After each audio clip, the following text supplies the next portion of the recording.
Hey everyone, welcome back to the accountancy class. कैसे हैं आप सब लोग? आई होप आप सब बहुत बढ़िया होंगे। और टर्म वन के जो आपके एग्जाम्स हैं, आई थिंक मोस्टली बच्चों के कंप्लीट हो चुके हैं, ओवर हो चुके हैं, राइट। आई थिंक कुछ बच्चों के एग्जाम्स रहते हैं और मेरे पास बहुत सारे मैसेजेस आए हैं कि टर्म वन के एग्जाम्स बहुत अच्छे हुए हैं। जो MCQs की वीडियोस आपको मिली थी, सैम्पल पेपर्स की आपको जो वीडियोस मिली थी, उनसे आपको काफ़ी हेल्प हुई है, उनसे बहुत सारे क्वेश्चंस पूछे गए थे। तो बहुत अच्छा लगा ये सुन के कि सब बच्चों के टर्म वन के एग्जाम बहुत अच्छे हो रहे हैं। अब हम शुरू करने वाले हैं टर्म टू, ठीक है। टर्म टू में हम जो सबसे पहला चैप्टर करेंगे वो है बिल्स ऑफ एक्सचेंज। अब आपका MCQ एग्जाम नहीं होने वाला है, मोस्ट प्रोबेबली नहीं होने वाला है, बाकी तो पता नहीं, लेकिन हाँ अभी आप मान के चलो कि आपका जो टर्म टू का एग्जाम है वो आपका प्रॉपर सब्जेक्टिव होगा। तो हमें उसी के अकॉर्डिंग पढ़ना है, बहुत डिटेल में पढ़ना है, आपको प्रॉपरली रेगुलरली वीडियोस मिलती रहेंगी। तो आज हम स्टार्ट करने वाले bills of exchange. So without wasting any time आज की क्लास शुरू करते हैं। ओके, सो सबसे पहले ये समझते हैं कि बिल्स ऑफ एक्सचेंज का मतलब क्या होता है, क्या मीनिंग है बिल्स ऑफ एक्सचेंज का। तो एक एग्जांपल लेते हैं, एक कहानी मैं आपको सुनाऊंगा जैसे हमेशा सुनाता हूँ। बस आपको वो कहानी सुननी है और आपको जल्दी से समझ में आ जाएगा कि बिल्स ऑफ एक्सचेंज क्या है। लेट्स से आपने एक बिजनेस स्टार्ट किया, ये आपका बिजनेस है, राइट, ठीक है। और इस बिजनेस का नाम आपने रखा है CCW लिमिटेड। CCW की फुल फॉर्म बहुत सारे बच्चों को ऑलरेडी पता होगा। CCW इज कॉमर्स चाय वाला, ठीक है। तो आपने एक बिजनेस शुरू किया जिसका नाम है कॉमर्स चाय वाला लिमिटेड। और कॉमर्स चाय वाला क्या करता है? चाय बेचता है, राइट। तो अभी अभी बिजनेस शुरू हुआ है, बिल्कुल शुरू हुआ है। तो एक इंडिविजुअल आए, ये है, इनका नाम क्या है? इनका नाम है मिस्टर पिंकू। इनका नाम है मिस्टर पिंकू। इनके घर में एक फंक्शन है और मिस्टर पिंकू को आपके बिजनेस का नाम बहुत पसंद आया और वो आपके पास आए, कह रहे हैं कि भाई मेरे घर में एक फंक्शन है, ठीक है, तो मुझे एटलीस्ट कम से कम 10,000 लोगों की चाय चाहिए। 10,000 लोगों की मेरे घर में गैदरिंग है, तो मुझे 10,000 लोगों की चाय चाहिए। आपने बता दिया कि 10,000 लोगों की चाय मतलब 1 लाख रुपीज़। तो 1 लाख रुपीज़ का आपको एक ऑर्डर मिल गया। ओहो, आप खुश, क्या बात है, मज़ा आ जाएगा। उसके बाद पिंकू जी ने एक बात कही जो आपको कुछ खास पसंद नहीं आई, और वो बात क्या थी? पिंकू जी ने कहा कि देखो सर, 1 लाख रुपीज़ आपको मिल जाएंगे, कोई दिक्कत नहीं है, लेकिन आपको 1 लाख रुपीज़ जो मिलेंगे वो आपको मिलेंगे आफ्टर 2 मंथ्स। पिंकू जी ने कहा 2 महीने बाद मैं आपको पेमेंट दे दूंगा, कोई दिक्कत नहीं है। आप मुझे अगले हफ्ते, हमारा गैदरिंग है, अगले हफ्ते आप मुझे 10,000 कप ऑफ टी सप्लाई कर देना। तो क्या हुआ? अब CCW लिमिटेड के मालिक हो आप रह गए धर्म संकट में कि भाई करें तो करें क्या, इतना बड़ा ऑर्डर है, क्या मना कर दूं? भाई अब 2 महीने बाद मिस्टर पिंकू मुझे पैसे देगा या नहीं देगा, इसकी श्योरिटी क्या है? आप मिस्टर पिंकू को जानते तो हो नहीं, तो क्या मैं ये कॉन्ट्रैक्ट लूं या ना लूं? आप हो बहुत ही धर्म संकट में। तो आपके पास एक बढ़िया सा मस्त आइडिया आया। उन्होंने कहा सर ठीक है, मैं आपको देने के लिए तैयार हूं, लेकिन एक क्या करते हैं, एक डॉक्यूमेंट बना लेते हैं। आपने बोला ऐसा कर लेते हैं कि एक डॉक्यूमेंट प्रिपेयर कर लेते हैं। इस डॉक्यूमेंट में मैं सब कुछ लिख देता हूं जो भी हमारी ट्रांजैक्शन हो रही है, ठीक है। जैसे फॉर एग्जांपल 1 लाख रुपीज़ का ये डॉक्यूमेंट है और मैं इसमें साफ साफ ये लिख रहा हूं कि बेसिकली 2 मंथ्स, 2 महीने बाद, 2 मंथ्स बाद आप मुझे पैसे दे दोगे। मैं इस पे साइन कर देता हूं, आप इस पे साइन कर दो, और ये एक क्या हो जाएगा, एक प्रॉपर डॉक्यूमेंट हो जाएगा। और इस डॉक्यूमेंट में हमने लिख दिया कि भाई 2 महीने बाद आप मुझे 1 लाख रुपए दे दोगे। तो इससे क्या होगा, इससे आपको भी श्योरिटी हो जाएगी कि आपको पैसे मिल जाएंगे और आपका ऑर्डर आपके हाथ से जाएगा भी नहीं। हाँ या ना? बात समझ में आ रही है? तो इसी डॉक्यूमेंट को दोस्तों, इसी डॉक्यूमेंट को हम बोलते हैं bills of exchange. Bills of exchange बहुत ही बढ़िया डॉक्यूमेंट है। क्यों? बिल्स ऑफ एक्सचेंज एक ऐसा डॉक्यूमेंट है जिससे जो सेलर है, सेलर कौन था यहाँ पे? CCW लिमिटेड, इसको श्योरिटी हो जाती है कि भाई उसको पैसे मिल जाएंगे। जो बायर है मिस्टर पिंकू, वो पैसे दे देगा। श्योरिटी कैसे होती है? क्योंकि भाई दोनों पार्टीज ने साइन कर दिया। क्या कर दिया? दोनों पार्टीज इसको साइन करती है, और जैसे ही ये साइन करती है ये एक बनता है लीगल डॉक्यूमेंट। क्या बन जाता है? Legal document. लीगल डॉक्यूमेंट का मतलब क्या हुआ? लीगल डॉक्यूमेंट का मतलब हुआ कि इन केस मिस्टर पिंकू चाय पी के भाग गया, ठीक है, उसने पैसे देने से मना कर दिया, तो भाई ये डॉक्यूमेंट आपके पास हमेशा रहेगा जिसपे मिस्टर पिंकू के साइन है। और तो और ये एक स्टैम्प पेपर होता है। स्टैम्प पेपर का मतलब क्या होता है? एक स्टैम्प लगी होती है जिससे ये प्रूफ हो जाता है कि ये एक प्रॉपर लीगल डॉक्यूमेंट था, जिसपे सेलर ने भी साइन करे हुए हैं, बायर ने भी उसको एक्सेप्ट किया हुआ है। तो अब क्या हुआ कि इन केस अगर मिस्टर पिंकू 1 लाख रुपीस नहीं देते, तो आप जो हो CCW लिमिटेड के जो आप मालिक हो, आप मिस्टर पिंकू पे केस कर सकते हो। आप उसको प्रॉपर केस कर सकते हो कि भाई इस बंदे ने मेरी चाय पी ली है 1 लाख रुपए की और मुझे पैसे नहीं दिए। इस डॉक्यूमेंट को हम क्या बोलते हैं? Bills of exchange. तो बिल्स ऑफ एक्सचेंज आपने क्यों बनाया? ताकि आपको भी, सेलर को भी एक श्योरिटी हो जाए, ठीक है, कि भाई मुझे पैसे मिल जाएंगे। नहीं तो आप जनरली अभी तक क्या पढ़ते आए हो कि आप गुड सेल कर देते हो क्रेडिट पे, गुड सेल करते हो और सिंपल आपका वो डेटर बन जाता है। लेकिन मान लो अगर आप सामने वाले बंदे को नहीं जानते और आपके पास जो ऑर्डर आया वो बहुत बड़ा है, आप ऑर्डर को हाथ से जाने नहीं देना चाहते, उस केस में आप ये डॉक्यूमेंट प्रिपेयर कर सकते हो जिसका नाम क्या है, bills of exchange. I hope आपको बेसिक मीनिंग तो समझ में आ गया होगा। देखो नोट से पढ़ते हैं। देखो नोट्स मैंने आपके लिए प्रिपेयर कर रखे हैं, आपको मिल जाएंगे। इन बिजनेसेस गुड्स और services are sold for cash and credit both. आपको पता है कि आपका बिजनेस सिर्फ कैश बेसिस पे रन नहीं कर सकता, बिजनेस को क्रेडिट देना ही पड़ता है, right. In credit transactions the seller trust the buyer to make the payment. Generally क्या होता है, जब आप सेल कर देते हो, अगर आप सामने वाले बंदे को जानते हो, बायर को जानते हो, तब तो आप ऐसे ही दे देते हो कि ठीक है भैया पैसे दे देना। लेकिन but in some cases in order to avoid any default और डिले, लेकिन कई केसेस में अगर आपको लगता है कि यार मैं इसको जानता नहीं हूँ, हो सकता है ये मुझे पैसे देना, ये पहले भी मुझे पैसे नहीं दे चुका है, तो कई बार आप क्या चाहते हो कि भाई हमारा पहले एक डॉक्यूमेंट बन जाए जिससे आपको एक श्योरिटी हो जाए कि मुझे पैसे मिल जाएंगे, right. An instrument of credit, अब इसका मतलब है, इंस्ट्रूमेंट ऑफ क्रेडिट का मतलब क्या हुआ, bills of exchange. Bills of exchange क्या है, बिल्स ऑफ एक्सचेंज एक इंस्ट्रूमेंट है क्रेडिट ट्रांजेक्शन का, right. Is use to make sure that buyer pays the amount as agreed. तो यहाँ पे क्या लिखा हुआ है कि क्रेडिट ट्रांजैक्शंस के केस में आप एक इंस्ट्रूमेंट ऑफ क्रेडिट प्रिपेयर करते हैं जिसको हम क्या बोलते हैं, बिल्स ऑफ एक्सचेंज, ताकि सेलर को भी श्योरिटी हो जाए कि बायर उसको पैसे दे देगा, राइट। उसके बाद देखो, these instrument of credit are called bills of exchange और प्रॉमिसरी नोट्स। प्रॉमिसरी नोट्स हम आगे पढ़ेंगे, अभी आप मान के चलो कि प्रॉमिसरी नोट्स और बिल्स ऑफ एक्सचेंज दोनों एक इंस्ट्रूमेंट ऑफ क्रेडिट होते हैं जिससे जो आपकी क्रेडिट ट्रांजेक्शंस है, उधार पे खरीदना बेचना बहुत ईजी हो जाता है, राइट। और आपको पता है bills of exchange, promissory note, जो ये इंग्लिश के वर्ड है, ये तो वेस्टर्न कंट्रीज से आए हैं, लेकिन इंडिया में ऐसी जो मैकेनिज्म है, ये सिस्टम बहुत पहले से चल रहा था। और उस सिस्टम को हम क्या बोलते थे, उस सिस्टम को हम बोलते थे हुंडीज। क्या बोलते थे, हुंडीज। तो हिंदी में हम क्या बोलते थे इसको, हुंडीज। हुंडीज का मतलब यही था कि आप जो सेलर हो, आप बायर को गुड्स बेचते थे उस टाइम पे और क्रेडिट पे बेचते थे, और उस टाइम पे हम बोल देते थे कि भाई 1 महीने बाद मैं आपके पास आऊंगा पैसे लेने। 1 महीने बाद आप जाते थे पैसे लेने और आपको पैसे मिल जाते थे, ठीक है। एक पेपर पे हम लिख लेते और उसी पेपर का नाम क्या है यहाँ पे, बिल्स ऑफ एक्सचेंज। तो बिल्स ऑफ एक्सचेंज और प्रॉमिसरी नोट, आपको मतलब समझ में आ गया होगा। उसके बाद एक मैंने आपके लिए बहुत ही सुंदर सा डायग्राम बनाया है, ठीक है। इस डायग्राम में मैंने कोशिश करी है, इस फ्लो चार्ट में कोशिश करी है कि पूरी ट्रांजैक्शन, बिल्स ऑफ एक्सचेंज की पूरी ट्रांजैक्शन को मैं आपको समझा पाऊं कि पहले क्या होता है, उसके बाद क्या होता है। तो देखो क्या है, ये कौन है, ये है सेलर।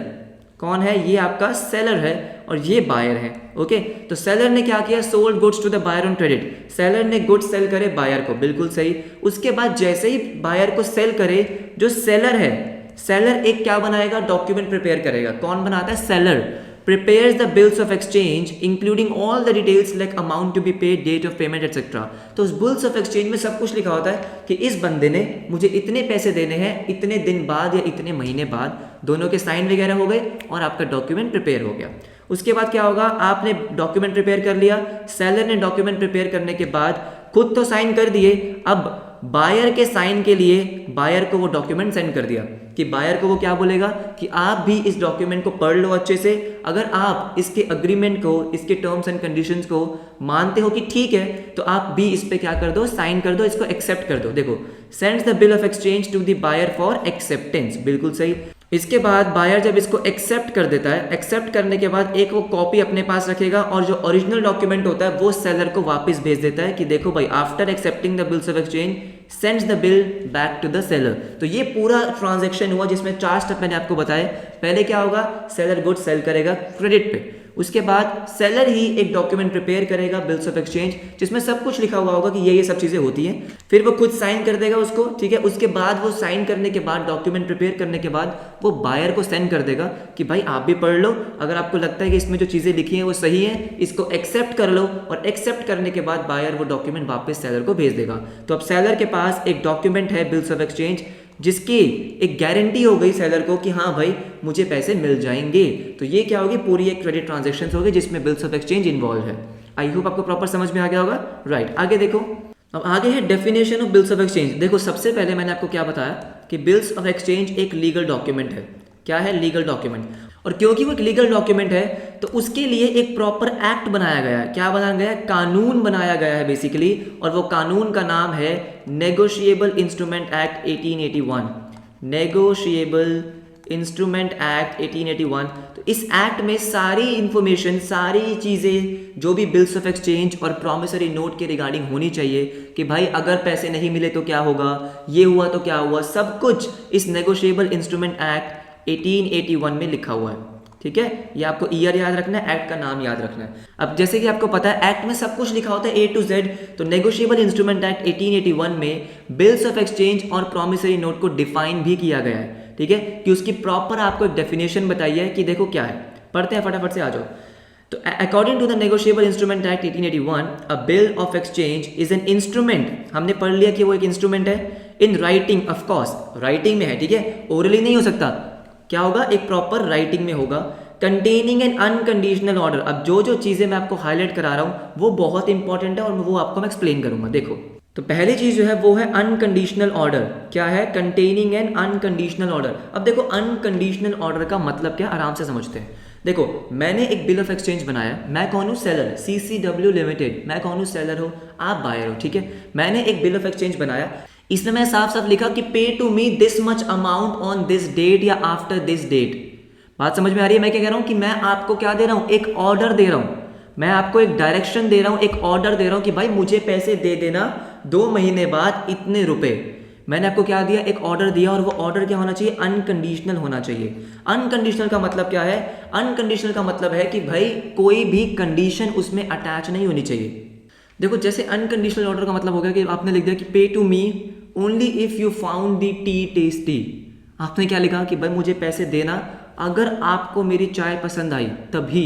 ये आपने क्या कर दिया, एक कंडीशन अटैच कर दी। नहीं नहीं नहीं, ये बिल्स ऑफ एक्सचेंज नहीं है। आपको सिंपली क्या लिखना है, पे टू मी, बात खत्म। आप मुझे पैसे दोगे 1 लाख रुपए, ये नहीं कि आप मुझे पैसे दोगे जब आपको खाना पसंद आएगा, जब आपको चाय पसंद आएगी, जब ये होगा, जब वो होगा। नहीं, कोई कंडीशन उसमें नहीं होनी चाहिए। It should be N unconditional order. क्या बात समझ में आती है? उसके बाद देखो, साइंड बाय द मेकर। अब यहाँ पे मेकर कौन है? अगर मैं आपसे पूछूं मेकर का मतलब क्या होगा, मेकर का मतलब है जिसने बिल बनाया। और बिल बनाया किसने? बिल बनाया है सेलर ने, बिल बना दिया सेलर ने, राइट। तो मेकर यहाँ पे कौन है? आपका seller, correct. Directing a certain person, directing मतलब आपको बताना, बायर को वो डायरेक्ट कर रहा है कि भाई आप मुझे इस डेट पे इतने पैसे दोगे, बात खत्म। ठीक है, डायरेक्टिंग अ सर्टेन पर्सन। यहाँ पे सर्टेन पर्सन कौन है? देखो, एक्ट की जो लैंग्वेज है ना, ये थोड़ी कंफ्यूजिंग होती है, इसलिए मैं आपको वर्ड बाय वर्ड समझा रहा हूँ कि एक एक वर्ड का मीनिंग क्या है। सर्टेन पर्सन यहाँ पे है buyer, directing a certain person. Certain मतलब आपको पता है कि आप किससे बोल रहे हो। ठीक है, अनसर्टेन नहीं है कि भाई किसी को भी हवा में बोल रहे हो, नहीं, आपको पता है। सर्टेन पर्सन मतलब सामने वाला बायर, उसका नाम क्या है, सब कुछ आपको पता है, right. Certain person to pay a certain some. Certain मतलब अगेन जो स्पेसिफिक सम है, जहां यहाँ पे 1 लाख रुपीज था। क्या था? 1 लाख रुपीज। ऐसे नहीं होना चाहिए कि भाई सेल का 20%, ये पर्सन वो पर्सन, नहीं, एग्जैक्ट सर्टेन सम होना चाहिए, सर्टेन सम ऑफ मनी। अब यहां से समझना है जरूरी। ठीक है, यहां तक एक बार फटाफट से रिवाइज करते हैं। A bill of exchange is an instrument in writing containing an unconditional order. कोई भी ऑर्डर में कोई कंडीशन नहीं होनी चाहिए। Sign by the maker, maker ने साइन कर दिया, सेलर ने साइन कर दिया। डायरेक्टिंग अ सर्टेन पर्सन मतलब बायर को वो डायरेक्ट कर रहा है टू पे अ सर्टेन सम, एक स्पेसिफिक सम मेरे को पे कर दो ऑफ मनी। अब इसके बाद जरा ध्यान से समझो। ठीक है, इसको मैं इरेज कर देता हूं और इसके बाद हमें ध्यान से समझना है, बहुत बच्चे कंफ्यूज होते हैं। देखो, directing a certain person to pay a certain sum of money only to. Only to का मतलब क्या है यहाँ पे? ओनली टू कौन? Seller, only to seller. उसके बाद आपको एक कॉमा दिख रहा होगा, ओनली टू सेलर और to the order of a certain person. मतलब अगर मान लो आप हो CCW लिमिटेड, ठीक है, आप कौन हो? एक सर्टेन पर्सन। यहाँ पे सर्टेन पर्सन का मतलब कौन है? आप, seller. Only to the order of certain person मतलब आपने बायर को ऑर्डर दिया, आपने बायर को कहा कि भाई पैसे इसको दे देना, आपने ऑर्डर दिया बायर को कि पैसे इसको दे देना। तो पहले जो लिखा है ना ओनली टू, इसका मतलब है ओनली टू सेलर, या फिर to the order of a certain person. To the order of a certain person मतलब order of seller, on the order of seller. अगर सेलर ने बोला कि भाई ऐसा है, ये 1 लाख रुपीज ना, आप इसको दे देना, तो फिर आप उसको दे दोगे, ठीक है। और to the bearer of the instrument. Bearer का मतलब कौन होता है? Holder of the instrument. ये हमने जर्नल में पढ़ा था, bearer cheque, account payee cheque. Bearer का मतलब कौन होता है? Holder of the instrument. या फिर जो बिल्स ऑफ एक्सचेंज आपने प्रिपेयर किया है जिसमें दोनों बंदों के साइन है, वो बिल्स ऑफ एक्सचेंज जो आपके पास लेकर आ जाए उसको दे देना। हाँ या ना? दोबारा से फटाफट से देखो। ओनली टू का मतलब क्या? ओनली टू द सेलर, सिर्फ सेलर को दो। या फिर अगर सेलर ने ऑर्डर दे दिया कि इस बंदे को दे देना मेरे बिहाफ पे, मतलब आपने बोला कि चलो भाई मेरा एक दोस्त है राहुल, राहुल को पैसे दे देना, तो आप राहुल को दे दोगे। या फिर इंस्ट्रूमेंट जो आपके पास लेकर आ जाए, जो बियर हो, होल्डर हो, जिसके पास वो इंस्ट्रूमेंट हो, वो जो आपके पास लेकर आ जाए 2 महीने बाद, जो डेट आपको दे रखी है, उस दिन जो आपके पास इंस्ट्रूमेंट लेकर आ जाए उसको दे देना। बात समझ में आई? तो फटाफट से अगर मैं पूरी डेफिनेशन आपको पढ़ाऊं, a bill of exchange is an instrument in writing containing an unconditional order signed by the maker, unconditional order signed by the maker seller directing a certain person, आप डायरेक्ट कर रहे हो बायर को to pay a certain sum of money, 1 lakh rupees आपका certain होना चाहिए, ऊपर नीचे कुछ नहीं करना। Only to the seller, only to का मतलब क्या? सेलर, और to the order of a certain person, और टू दी ऑर्डर मतलब अगर सेलर ने किसी को ऑर्डर दिया, सेलर ने बोला कि इसको पैसे दे दो, तो इसको पैसे दे देना। या फिर to the bearer of the instrument, right? I know ये लैंग्वेज थोड़ी सी टिपिकल है, थोड़ी सी समझने मुश्किल होती है, लेकिन आई होप आपको समझ में आ गई होगी। मैंने आपको एक एक वर्ड समझा दिया है। उसके बाद देखो, आपको पता है इसके बाद आएंगे आपके कैरेक्टरिस्टिक्स, और जितने भी कैरेक्टरिस्टिक्स होते हैं, कैरेक्टरिस्टिक्स और फीचर्स, सारे के सारे डेफिनेशन से निकलते हैं। सारे के सारे डेफिनेशन के जो आपकी लैंग्वेज है, इजी लैंग्वेज में आपको कैरेक्टरिस्टिक्स में दिख जाएगी। देखो फटाफट से, अ bill of exchange must be in writing, हमने अभी पढ़ा कि जो आपका बिल ऑफ एक्सचेंज है वो राइटिंग में होना चाहिए। It is an order to make the payment, हाँ जी, क्या ये ऑर्डर है? आप रिक्वेस्ट नहीं कर रहे हो कि हाँ जी प्लीज़ मुझे 1 लाख रुपए दे देना, नहीं नहीं नहीं, आप उनको डायरेक्शन दे रहे हो, ऑर्डर दे रहे हो कि 2 महीने बाद 1 लाख रुपए दे देना, ठीक है। The order to make payment is unconditional, अभी हमने देखा अनकंडीशनल होना चाहिए, कोई कंडीशंस अटैच नहीं होनी चाहिए। The maker must sign the bill, maker कौन था? सेलर, सेलर आपका मेकर था, उसको साइन करना है। The buyer must sign the bill, ये बहुत इंपॉर्टेंट है, ये बहुत इंपॉर्टेंट है, ठीक है। बायर को भी साइन करना है। मान लो आपने एक डॉक्यूमेंट बनाया, साइन कर दिया कि ये मिस्टर एक्स जो है, जो मिस्टर एक्स है मुझे 10 लाख रुपए देंगे, उसका क्या मतलब है? क्या मिस्टर एक्स आपको 10 लाख देंगे? नहीं, जब तक मिस्टर एक्स भी उसको एक्सेप्ट नहीं करते, उस पर साइन नहीं करते, तब तक वो डॉक्यूमेंट सिर्फ एक कागज का टुकड़ा है। आप तो पेपर में कुछ भी लिख दोगे ना, कागज में कुछ भी लिख दोगे कि भाई मुझे मुकेश अंबानी से 100 करोड़ रुपए चाहिए, आपने साइन कर दिए, क्या आपको मिल जाएंगे? नहीं, जब तक मुकेश अंबानी जी साइन नहीं करेंगे आपको कहां से मिल जाएंगे? तो जो बायर है मस्ट साइन द बिल, उनको भी साइन करना है। It is mere a draft till the acceptance is receive from the buyer, क्या लिखा? वो सिर्फ एक कागज का टुकड़ा है, एक ड्राफ्ट है, जब तक आपको बायर से एक्सेप्टेंस नहीं मिल जाती, right? The payment must be certain, certain आपको बता दिया मैंने कि एक सर्टेन, एक फिक्स अमाउंट आपको पता होना चाहिए जो आपको मिलनी है।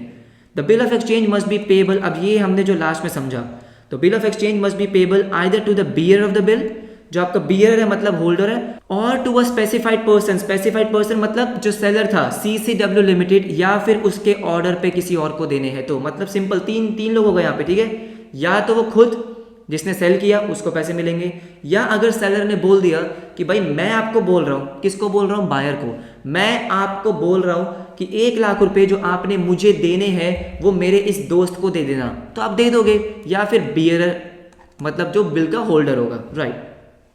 The amount mentioned in the bill of exchange is payable either on demand or on the expiry of a fixed period of time। ये पॉइंट जो है ये हमें पढ़ना है बाद में, ठीक है। ये आपको मैंने पॉइंट करा दिया मार्क, ये हम पढ़ेंगे बाद में कि होता क्या है कि जो बिल होता है वो अलग अलग टाइप के होते हैं। एक बिल होता है जिसपे हम लिखते हैं ऑन डिमांड। ऑन डिमांड का मतलब होता है, ऑन डिमांड का मतलब है कि भाई जब मुझे पैसों की जरूरत पड़ेगी तब मुझे पैसे मिल जाने चाहिए, मतलब उसमें कोई टाइम पीरियड मेंशन नहीं होता, आपको डिटेल में पढ़ाऊंगा। एक होता है जिसमें टाइम पीरियड मेंशन होता है, तो जब तक वो टाइम पीरियड खत्म नहीं होगा, मतलब वो जब तक टाइम पीरियड एक्सपायर नहीं होगा तब तक आपको पैसे नहीं मिलेंगे। अलग अलग 2 बिल होते हैं, ठीक है, इसको डिटेल में पढ़ेंगे, मार्क कर लेना। It must be stamped as per the requirement of law, मैंने आपको क्या बोला था कि वो स्टैम्प्ड होना चाहिए, प्रॉपर स्टैम्प पेपर होना चाहिए। आपके रजिस्टर का पेज नहीं होगा, एक स्टैम्प पेपर होगा जिसपे स्टैम्प लगी होगी, ठीक है, उसी को हम बोलते हैं लीगल डॉक्यूमेंट। स्टैम्प पेपर, दोनों पार्टीज के साइन, वो क्या बन गया? Legal document. क्या आपको समझ में आया? राइट। तो आज के लिए हम इतना ही पढ़ते हैं इस वीडियो में, आपको बस कुछ नहीं करना, आज थोड़ा बहुत जो मैं आपको नोट्स दे रहा हूँ उसको रिवाइज कर लेना कि बिल ऑफ एक्सचेंज क्या होता है, उसका पूरा ट्रांजेक्शन क्या होता है, डेफिनेशन, कैरेक्टरिस्टिक्स, धीरे धीरे पढ़ेंगे। अभी आपका टर्म 1 खत्म हुआ है, तो मैं नहीं चाहता कि मैं आपको सारा चैप्टर एक ही बार पढ़ा दूं। आज सिर्फ इतना करेंगे, सेकंड वीडियो आपको कल मिल जाएगी जिसमें हम आगे टॉपिक्स को कवर करेंगे। तो बहुत जल्दी हम इस चैप्टर को कवर कर देंगे, बहुत आसान चैप्टर है। जर्नल एंट्रीज अगर आपको अच्छे से आती है तो ये चैप्टर आपके लिए बहुत आसान हो जाएगा, नहीं आती कोई बात नहीं, मैं आपको सिखा दूंगा, ठीक है। तो आई होप आपको सब कुछ समझ में आ गया होगा। कोई भी डाउट है, एप्लीकेशन आपके पास है, टेलीग्राम ग्रुप है, कहीं भी आप मुझे मैसेज करके पूछ सकते हो। और अगर आपको सच में बहुत मज़ा आया पढ़ने में, सब कुछ समझ में आया, तो कमेंट सेक्शन में ज़रूर बताना कि हाँ सर बिल्कुल समझ में आ चुका है। ऐसे ही आप वीडियो बनाते रहो तो थोड़ी सी मोटिवेशन मिलती है, थोड़ी सी कि हाँ भाई ठीक है, बच्चों को समझ में आ रहा है, वीडियो बनाते रहो। लाइक कर देना, दोस्तों का शेयर कर देना, और सब्सक्राइब तो आपने कर ही दिया होगा। तो मिलते हैं आपसे नेक्स्ट क्लास में, तब तक के लिए बाय बाय।